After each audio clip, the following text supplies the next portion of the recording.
طول عمري كنت بفتكر إن القوة معناها إني أسيطر على كل حاجة، على شغلي، على بيتي، على شكلي قدام الناس، وعلى صوتي اللي ما بيتهزش حتى وأنا من جوه بترعش. أنا محاسبة، وده معناه إن الأرقام بتسمع كلامي. بس في يوم اكتشفت إن في حاجة واحدة مش بتسمع كلامي: الفراغ اللي كان بيتمشى في بيتي زي ضيف تقيل، يقعد في كل ركن ويقفل عليا كل باب ويخليني أسمع نفسي وأنا بسكت. مش عايزاكوا تفتكروا إني واحدة بتدور على غلط، والله ما كنت بدور. أنا كنت بدور على نفس، على دفء، على كلمة تقولي إن البيت ده مش مجرد حيطان غالية ومفروشات مرتبة. واللي حصل بعد كده ما كنتش متخيلة إن لون حيطة ممكن يفضح قلب، ولا إن إيد راجل شغال بجد ممكن تلون أيام واحدة كانت فاكرة إن كل حاجة تمام. بيتي كان تحفة، ده الكلام اللي الناس بتقوله. صالون واسع، ستاير تقيلة، رخام بيلمع، ريحة معطرات غالية. بس أنا كنت داخلة البيت كل يوم زي ما بدخل مكتب، أفتح النور، أتأكد إن كل حاجة في مكانها، وأقفل باب قلبي قبل ما أقفل باب الشقة. جوزي سامح كان ناجح، شغله في شركة مقاولات كبيرة، ومشاريعه دايماً برا القاهرة، مرة في اسكندرية، مرة في الساحل، مرة في الصعيد. في الأول كنت بقول دي نعمة، راجل بيكافح. بس مع الوقت النعمة بقت زي حجر على صدري. كل ما حد يسألني سامح فين، أبتسم وأقول في شغل، وأنا من جوه بقول وأنا فين؟ أنا مش بقول إن سامح كان وحش، لأ، كان كريم، يبعت فلوس، يطلب لي حاجات، يكلمني مكالمة سريعة قبل ما ينام. بس هو كان حاضر في كل حاجة إلا في الحتة اللي بتوجع. كان يفتكر إن سؤال أكلتي كفاية، وأنا كنت محتاجة سؤال تاني: أنتي عاملة إيه بجد؟ في يوم وأنا بقلب في المراية لقيت وشي من غير تعبير، مش وحش بس ساكت، زي بيتنا بالظبط. قلت لنفسي لازم أغير حاجة. قلت ندهن البيت، نغير لون الحيطان، يمكن اللون الجديد يفتح شبابيك جوايا. فكرة بسيطة صح، بس اللي حصل كان أكبر من ده بكتير. اتصلت بشركة تشطيبات رشحها لي زميل ليا. بعد يومين جالي محمود. أول ما شفته قلت ده مش بتاع شركات كبيرة. كان لابس جلابية بسيطة وبنطلون شغل، إيده عليها آثار دهان قديم، وشه فيه شمس، وعينه ثابتة، مش العين اللي بتبص وتزوغ، ولا العين اللي بتتذاكى، عين راجل تعبان بس واقف على رجليه. قال السلام عليكم. قلت وعليكم السلام. دخل يبص على الحيطان، مشي ببطء، حط صباعه على حتة في السقف وخبط على الحيطة كأنه بيسألها عن أسرارها. وأنا واقفة وراه حاسة إني أنا اللي بيتبص عليا مش البيت. سألني حضرتك عايزة اللون إيه؟ قلت كنت بفكر في بيج دافي، حاجة هتدي إحساس بالراحة. هز دماغه، قال حاضر. بس قبل ما يطلع بص على الأساس، على الترتيب، على اللمعة، وبعدين بصلي وقال جملة غريبة: البيت ده مرتب قوي بس ريحته ساكتة. أنا ضحكت ضحكة خفيفة، قلت ريحته ساكتة؟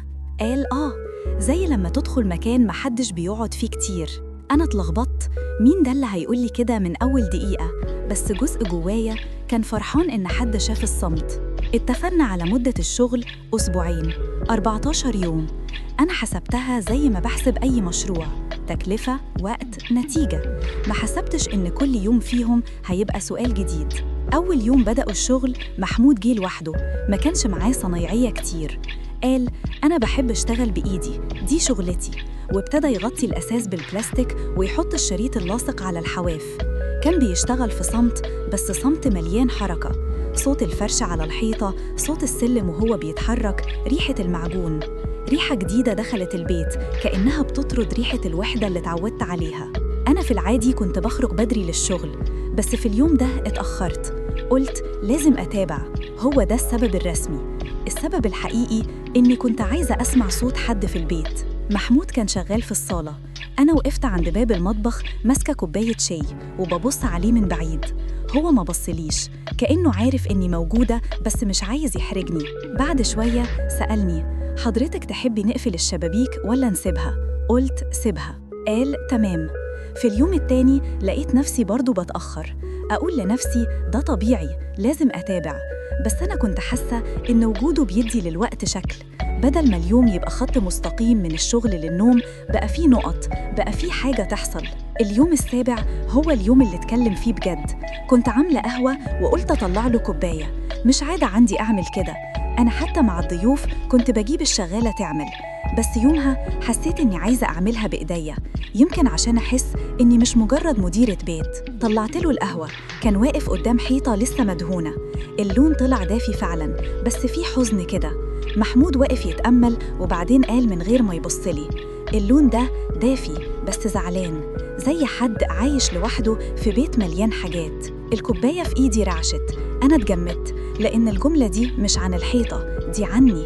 حد لأول مرة في سنين قال لي اللي أنا بخبيه حتى عن نفسي.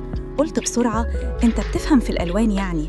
ضحك ضحكة صغيرة وقال: أنا بفهم في الناس اللي ساكتة، الساكتين بيبانوا في البيت. أنا حسيت بوشي سخن، وبدل ما رد قلت: القهوة سخنة، خد بالك، ومشيت. دخلت المطبخ وقعدت على الكرسي وحطيت إيدي على قلبي. كان بيدق بسرعة، مش عشان الكلام غزل، لأ، عشان الإحساس إن حد شافني من غير مطلب.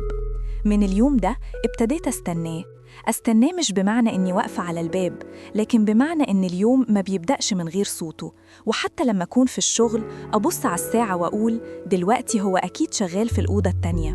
وده كان يخليني أضحك على نفسي، أنا اللي طول عمري أقول أنا مشاعري تحت السيطرة. محمود كان محترم، عمره ما قال كلمة زيادة، عمره ما قرب، بس كان في تفاصيل صغيرة بتعمل أثر. لما يخلص شغل في أوضة يكنس كويس، لما يلاقي صورة على الحيطة يمسحها من الغبار ويحطها مكانها بنفس الزاوية، وكأنه بيقول: أنا شايف إن ده بيت حد، مش شغلانة وخلاص. أنا بدأت أقعد في البيت أكتر. قلت لسامح في التليفون: أنا باخد أجازة يومين عشان الدهان. قال ماشي، وكمل كلام عن مشروع جديد. ما سألش وانتي مبسوطة، وأنا ما قلتش. في مرة محمود سألني: جوز حضرتك مسافر؟ قلت دايما. قال ربنا يعينه، وبعدين سكت، بس السكتة كانت تقيلة، كأنه عايز يقول حاجة ومش عايز. وأنا برضو كنت عايزة أقول ربنا يعيني أنا كمان. الحدود بدأت تتهز من غير ما حد يلمسها، حدود بيني وبين نفسي، حدود بين اللي المفروض يحصل واللي بيحصل. في يوم من الأيام حصلت حاجة صغيرة، بس هي اللي فتحت الباب. كان الجو حر، محمود كان شغال على السلم في السقف وعرقه بينزل. فجأة سمعت صوت حاجة وقعت، وبعدين صوت تأوه مكتوم. جريت، لقيته نزل من السلم بسرعة، ماسك صباعه والدم بينزل. أنا اتوترت، قلت: أنت اتجرحت؟ قال: بسيطة، بس الدم كان كتير. أنا مش طبيبة، بس قلبي اتقبض. جبت صندوق الإسعافات، فتحت الشاش، الكحول، إيدي كانت بترتعش. قلت: اقعد. قال: مفيش داعي. قلت: اقعد. الصوت طلع مني قوي بطريقة غريبة، كأني بأمر نفسي مش هو. قعد على الكرسي، أنا قعدت قصاده، مسكت إيده. أول ما لمست جلده حسيت بحاجة كهربا تعدي، مش شهوة، لأ، إحساس إن أنا بلمس إنسان حقيقي بعد سنين من لمس أشياء، ورق، موبايل، ريموت، مفاتيح. هو شد إيده شوية كأنه اتفاجئ، بصلي لأول مرة بوضوح، عينه كانت فيها تعب وفيها حياء. قال: معلش. قلت: ما تقولش معلش. وأنا بحط الشاش كنت قريبة منه، ريحته ريحة شغل ودهان وصابون رخيص، ريحة الدنيا. في اللحظة دي سمعت نفسي من جوه بتقول: دينا، انتي بتعملي ايه؟ دي ايد راجل غريب. بس في نفس اللحظة سمعت صوت تاني: ده مش غريب، ده أول حد لمس صمتك. خلصت، ربطت الجرح، قلت: لازم تروح تكشف. قال: لأ، هتلم. وبعدين ابتسم ابتسامة خفيفة وقال: إيد حضرتك خفيفة. وأنا حسيت إني اتسرقت من نفسي، لأن كلمة بسيطة زي دي خلتني أحس إني موجودة. بعد ما قام حاول يرجع يشتغل، بس أنا فضلت واقفة أراقب ظهره. حسيت بالذنب، مش لأنه اتجرح، لأني حسيت بحاجة ما ينفعش أحسها. من اليوم ده بقى في سر صغير بيني وبين قلبي، سر محدش يعرفه، ومحمود يمكن ما كانش فاهمه، أو يمكن فاهم وساكت. بعد يومين حصلت مشكلة تانية، الكهرباء قطعت في العمارة، وده كان في وقت المغرب. الجو بدأ يعتم والبيت بقى كله ظلال. أنا كنت لوحدي ومحمود كان لسه بيجمع حاجته. قلت: خلاص هيمشي والبيت هيرجع للسكوت. لقيته بيقول: حضرتك تحبي أشيل الحاجات على بكرة؟ قلت بسرعة: لأ، كمل. من غير ما أفكر هو بصلي وقال: النور قاطع. قلت: في شموع. وهو ضحك وقال: حاضر. قعدنا في الصالة وسط الشموع، هو بيحاول يكمل شغل بسيط وأنا واقفة ماسكة الشمعة عشان تدي ضوء. الدهان على الحيطة كان لسه طري، ريحته قوية. محمود قال: ريحة الدهان بتدوخ. قلت: أنا متعودة. قال: على إيه؟ قلت: على الدوخة. هو سكت وبعدين قال: حضرتك شكلك متعودة على حاجات كتير مش لازم تتعودي عليها. الكلمة دي دخلتني زي سهم. قلت: انت تعرف ايه عني؟ قال: معرفش، بس انا بشوف اللي بيعيش لوحده صوته بيتغير. انا حسيت دموعي قربت بس مسحتها بسرعة. قلت: انا مش لوحدي، انا متجوزة. قال بهدوء: الوحدة مش بالورق يا مدام. في اللحظة دي حسيت إن الحيطان اللي بيدهنها بتسمع، حسيت بالخوف، خوف من نفسي. قلت: خلاص يا محمود، سيب الشغل بكرة. قال: حاضر. وقف يشيل حاجته وأنا وقفت أوديه للباب. عند الباب وقف لحظة وقال: أنا آسف لو كلامي ضايقك. قلت: لأ. وبعدين بسرعة زودت: أنت بس بتقول الحقيقة. قال: الحقيقة ساعات بتوجع. وبعدين خرج. قفلت الباب، سكت البيت، بس أنا ما كنتش زي الأول. كنت واقفة وظهري للباب وحاطة إيدي على الخشب كأني عايزة أمسك اللحظة قبل ما تروح. أنا مش هكدب عليكم، من هنا بدأت الحرب، حرب جوايا. كل يوم أقول ده غلط وأنا ست متجوزة، والناس والسمعة والشرف واسم عيلتي وكل اللي اتربيت عليه. وبعدين أقول أنا ما عملتش حاجة، أنا بس اتكلمت. وبعدين أقول الكلام ممكن يبقى بداية. كنت أستغفر، أصلي، أقول يا رب اهديني. وفي نفس الوقت لما أسمع صوته الصبح وهو بيقول صباح الخير، أحس قلبي بيقول الحمد لله. الموضوع فضل كده كام يوم لحد ما حصلت اللحظة اللي كسرت آخر حتة من الحدود. كان يوم جمعة. سامح كان قال إنه يمكن يجي يومين، وأنا كنت متوترة لأن وجوده في البيت بيفضح كل حاجة. مش لأنه هيشوفني مع محمود، لأ، لأن وجوده هيخليني أعرف قد إيه أنا كنت محتاجة حد غيره يسمعني. محمود جه بدري، كان لازم يخلص قبل ما سامح يجي. أنا كنت ماسكة نفسي أقول خلص يا محمود وامشي بسرعة، بس أنا برضو كنت حاسة إني عايزة الوقت يطول. وإحنا في الأوضة اللي جنب البلكونة، محمود كان بيشيل غطا بلاستيك. فجأة الهوا شد والبلاستيك اتلخبط ووقع منه علبة دهان على الأرض. الدهان اتكب على السجادة الغالية. أنا شهقت، دهان بيج على سجادة فاتحة، كارثة بالنسبة لواحدة زيي. محمود اتوتر، قال حقك عليا. أنا ما كنتش عارفة أتكلم، حسيت إن كل سيطرتي بتنهار مع بقع الدهان. قلت بعصبية إزاي دي سجادة؟ هو قرب بسرعة، جاب فوطة وابتدى يحاول يشيل. أنا قعدت على ركبتي جنبه وابتديت أساعد. إيدينا اشتغلت سوا، بنفرك، بنمسح. العرق نزل مني. لأول مرة أنا مش خايفة على السجادة بس، أنا خايفة على الصورة اللي قدام نفسي، صورة الست المرتبة اللي ما بتغلطش. محمود قال وهو بيحاول يهدي: السجادة تتغسل، ما تخافيش. قلت بصوت مخنوق: أنت ما تعرفش. هو وقف وبصلي وقال: أنا أعرف إن في حاجات لما تتبقع بتخلي الواحد يحس إنه اتفضح. أنا سكت، عيني اتملت دموع. من غير ما أخد بالي قلت: أنا تعبت. الكلمة طلعت وهو سمعها، وده كان أخطر من بقعة الدهان. محمود ما لمسنيش، بس قرب شوية وقال بصوت واطي: تعبانة من إيه؟ أنا كنت عايزة أقول تعبانة من الوحدة، تعبانة من إني بضحك قدام الناس، تعبانة من بيت ساكت، تعبانة من جوز حاضر في الحسابات وغايب في الروح. بس ما قلتش كل ده، قلت بس تعبانة. هو فضل ساكت ثواني وبعدين قال: لو حضرتك تسمحي افتحي الشباك، الهوا يساعدك. قلت: الشباك مفتوح. قال: لا، أنا قصدي افتحي اللي جواكي. الجملة دي كسرتني. أنا حطيت إيدي على وشي وبكيت زي طفلة، مشهد ما يحصلش في حياتي.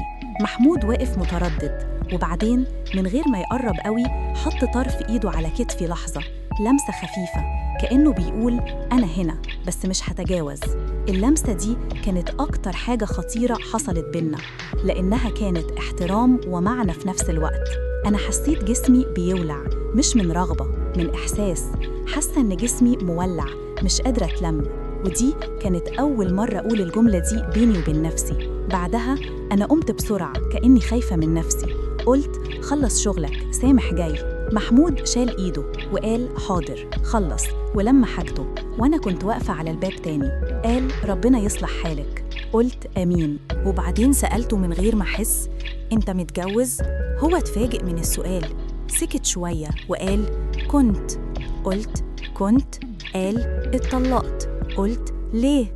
عشان كانت شايفة أني أقل منها، عشان أنا صنايعي. وبصلي وقال وأنا مش زعلان، لأن ربنا ما بيكتبش للواحد حاجة فيها ذل. الكلام ده خبطني لأنه لمس جزء جوايا. أنا طول عمري خايفة من نظرة الناس، وهو بيقول الذل مش رزق. بعد ما خرج أنا فضلت أفكر في سامح، في محمود، في نفسي، في الشرف، في الفضيحة، في نظرة الجيران، في صوت أمي لو عرفت إني بكيت قدام راجل غريب. وبعدين حصل اللي كنت بخاف منه. الجيران في العمارة في ست اسمها أم عبده، ست بتحب تقعد على السلم تسمع وتبص. أنا كنت دايماً أسلم وأطلع، ما كنتش بديها فرصة. بس لما محمود دخل وخرج كل يوم هي بدأت تلاحظ. في مرة وأنا طالعة من الشغل لقيتها بتقول يا مدام دينا الشقة عندكم شغالة بقالها كتير. قلت ده دهان. قالت ربنا يديكوا خير. وبعدين قالت وهي بتضحك ما شاء الله الراجل بيجي بدري قوي. الضحكة دي كانت زي إنذار، أنا حسيت بقلبي وقع. قلت ده شغله. قالت طبعاً شغله. أنا طلعت على الشقة وأنا حاسة إن كل خطوة ليها صوت. دخلت وقفلت الباب وقعدت. لأول مرة كلمة فضيحة دخلت دماغي بوضوح. فضيحة، فديحة، كلمة بتخوف في مجتمعنا، لأن الناس هنا ما بتحكمش على اللي شافته، بتحكم على اللي تحبه تتخيله. من اليوم ده بقيت أخاف من فتح الباب، أخاف من إن محمود يجي في وقت غلط، أخاف من إن حد من أهلي يعدي فجأة، أخاف من إن سامح يجي بدري من غير ما يقول.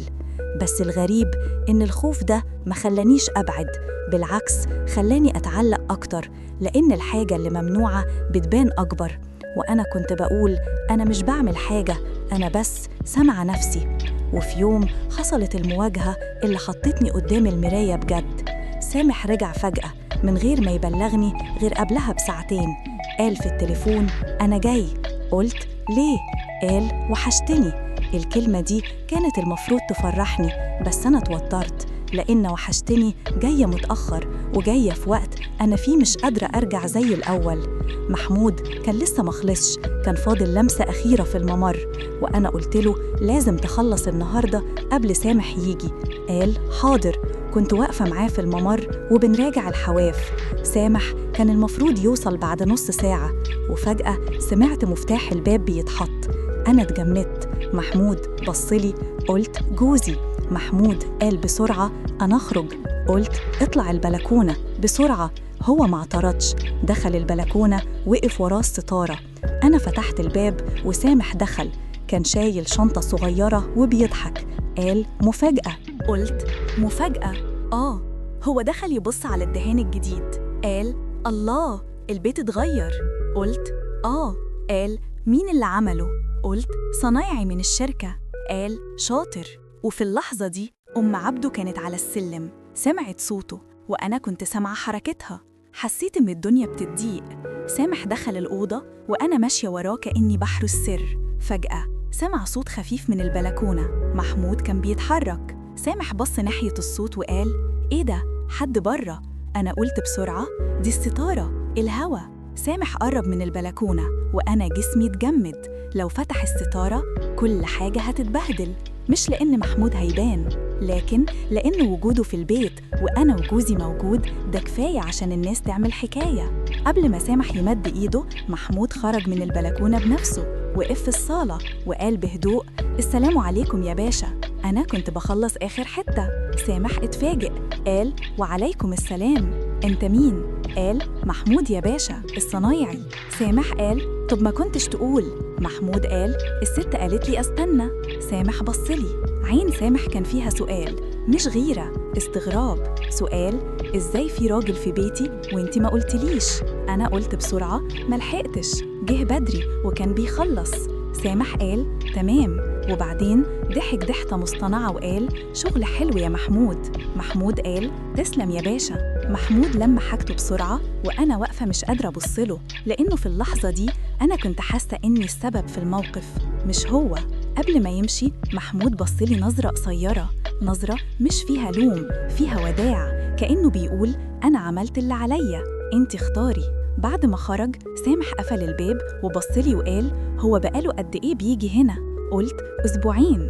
سامح قال وانتي كنتي لوحدك في البيت كل الوقت ده؟ قلت أحياناً. سامح قال طيب انتي كويسة؟ السؤال ده كان أول مرة من سنين يسأله، بس جاي متأخر وأنا ما كنتش عارفة أجاوب. قلت كويسة. سامح قعد على الكنبة قال دينا أنا آسف إني غايب، بس ده شغل وأنا بعمله عشانكم.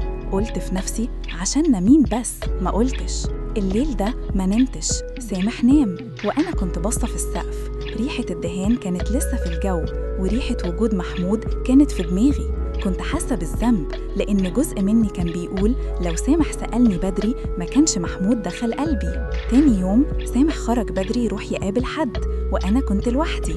محمود كان المفروض يجي ياخد فلوسه ويخلص. أنا كنت متوترة عايزة أشوفه وخايفة أشوفه. محمود جه دخل بهدوء قال صباح الخير. قلت صباح النور. حسيت إني بارد، مش عشان أنا جامدة، عشان خايفة. قعدنا في الصالة نراجع الشغل، أنا عملت نفسي مركزة في التفاصيل. قلت هنا محتاج لمسة، هنا محتاج تنظيف. محمود كان ساكت وبعدين قال جوز حضرتك جه؟ قلت قال الحمد لله، وبعدين سكت، لكن سكوته كان فيه وجع. أنا قلت بسرعة محمود أنا مش عارفة أقول إيه. هو بصلي وقال ما تقوليش، أنا مش جاي آخد منك حاجة، أنا جاي أخلص شغلي. الكلمة دي ريحتني ووجعتني. ريحتني لأنه بيحط حدود، ووجعتني لأنه بيقفل باب كان لسه بيتفتح. قلت بس انت قلتلي حاجات خلتني أفكر. قال التفكير مش غلط، الغلط إن الواحد يكذب على نفسه. أنا حسيت دموعي تاني. قلت أنا ما كدبتش. قال يمكن، بس اسألي نفسك انت خايفة من إيه؟ من ربنا؟ من جوزك؟ ولا من كلام الناس؟ سألني السؤال ده وأنا ما كانش عندي إجابة واحدة، لأن التلاتة كانوا جوايا. بس أكتر حاجة كنت خايفة منها إني أرجع للبيت الساكت. محمود قال الحساب كام زي ما اتفقنا، وأنا طلعت الفلوس. إيدي كانت بتترعش. اديته الفلوس، صوابعه لمست صوابعي لحظة صغيرة، بس كفاية عشان جسمي كله يرق. هو سحب إيده بسرعة وقال ربنا يبارك لك. قلت محمود لو كنت أنا غلطانة أنت شايفني إيه؟ هو وقف بصلي قال أنا شايفك إنسانة، والإنسان ساعات يضعف، بس الضعف مش نهاية.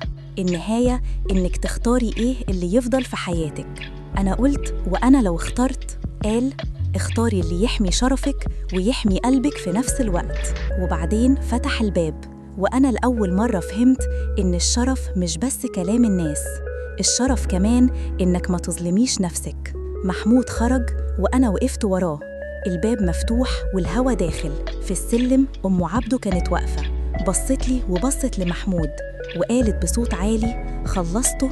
الكلمة دي كانت مسمار. محمود رد بهدوء خلصنا يا حاجة. أم عبده ضحكت وقالت ربنا يجعلها آخر الشغل. محمود نزل وأنا قفلت الباب وسندت عليه. في اللحظة دي حسيت إن الفضول بتاع الناس ممكن يهد بيت من غير ما حد يعمل حاجة، وحسيت إن أنا لسه ما عملتش خطيئة كبيرة، لكن أنا كنت على الحافة، وحسيت إن الحافة نفسها خطيرة. بعد يومين سامح سافر تاني، قال 1 أسبوع وارجع، وأنا ابتسمت، بس الابتسامة كانت زي ورقة بتغطي نار. البيت رجع ساكت، الحيطان الجديدة بقت جميلة، لكن جمالها كان بيحسسني بالوجع أكتر، لأن اللون اتغير وأنا ما اتغيرتش، أو يمكن اتغيرت بس مش عارفة أرجع. في الليالي كنت أفتكر صوت محمود، كلمته الوحدة مش بالورق، وأفتكر لمسته على كتفي، وأفتكر سؤال خايفة من إيه؟ أنا ما عملتش علاقة، ما خنتش جسدياً، بس قلبي كان بيتدرب على الخيانة الصغيرة، خيانة الصدق، خيانة إني أقول أنا كويسة وأنا مش كويسة. وفي يوم وأنا راجعة من الشغل لقيت رسالة على تليفوني من رقم غريب. كانت رسالة بسيطة، الدهان جف بس اللون بيحتاج نور، افتحي الشبابيك. ما كانش مكتوب اسم، بس أنا عرفت، محمود. أنا اتوترت، مسحت الرسالة وبعدين رجعتها من سلة المحذوفات وبعدين مسحتها تاني، كأني بحاول أمسح وجوده من حياتي، بس وجوده كان جوايا. في نفس الليلة جالي تليفون من أمي، قالت: يا دينا، الناس بتقول إيه؟ قلت: ناس مين؟ قالت: جارتك أم عبده اتصلت بخالتك وقالت إن في راجل بيطلع وينزل من عندك. يا بنتي، إحنا مش ناقصين كلام. أنا حسيت الأرض بتتهز. قلت: يا ماما، ده صنايعي، دهان. قالت: الناس ما بتصدقش. قلت: أعمل إيه يعني؟ قالت: خدي بالك، الشرف يا دينا كلمة. بعد ما قفلت قعدت أبكي، مش لأن أمي قالت كلامها، لأن كلمة الشرف بقت سيف على رقبتي، وأنا حاسة إني ما عملتش حاجة تستاهل السيف ده، بس برضه كنت حاسة إني كنت قريبة من حاجة أكبر. تاني يوم محمود ظهر تاني، مش في البيت، في الشارع تحت العمارة. أنا كنت راجعة لقيته واقف قدام دكان صغير بيشتري حاجة. أول ما شافني اتجمد كأنه مش عايز يحرجني. أنا برضه اتوترت، بس رجلي وقفت. هو قال: سلام عليكم يا مدام. قلت: وعليكم السلام. سكتنا. الشارع كان زحمة، بس بينا كان في صمت كبير. قال: كنت محتاجة أجيب حاجة من عند الحداد جنبكم. قلت: تمام. قال: البيت عجبك اللون؟ قلت: بس. قال: بس إيه؟ قلت: بس البيت لسه ساكت. هو بصلي نظرة طويلة وقال: السكوت مش من الحيطان، السكوت من اللي جوه. وبعدين قال: أنا مش هقرب من حياتك، بس لو في يوم احتاجتي حد يسمعك، اسمعي نفسك الأول. الكلام ده خلاني أحس إنه أرحم من ناس كتير، لأنه ما طلبش مني حاجة وما لعبش بيا، هو بس قال كلمة ويمشي. رجعت البيت، فتحت الشبابيك، النور دخل، ريحة الدهان خفت، بس ريحة الحقيقة زادت. لما سامح رجع بعد أسبوع قررت أتكلم. قلت: لازم أقول، مش عن محمود بالتفاصيل، لكن عني، عن وحدتي، عن إني مش قادرة. قعدنا على السفرة. قلت: سامح، أنا عايزة أقول لك حاجة. هو قال: خير. قلت: أنا وحيدة. سامح اتفاجئ، قال: إزاي؟